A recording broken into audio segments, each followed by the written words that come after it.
what are some behaviors that we might view as healthy that really are not? Well, that's a really good question. I think I think what we tend to do as entrepreneurs is we really want something badly, which there's nothing wrong about that.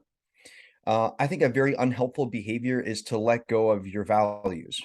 Mm, And I think we all, whether we do work to discover what they actually are, we all to some degree know the things that light us up and the things that draw us down.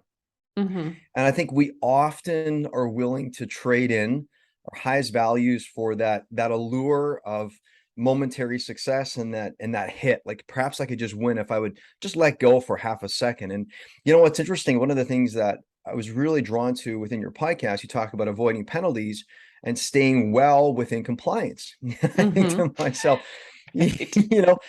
staying within compliance.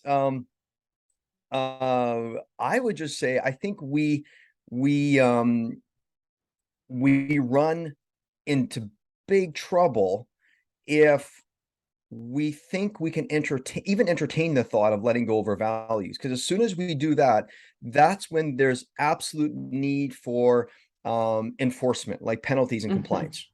You know what I mhm. mean? And those two things are beautiful things that draw us right back to going, I should have known. And it's like we come back home. So Right. I think at the end of the day, we have to get really keenly and pristinely aware of the driving and motivating forces to why we do things. And we have to stress test. Are Mhm. these things that align with our values?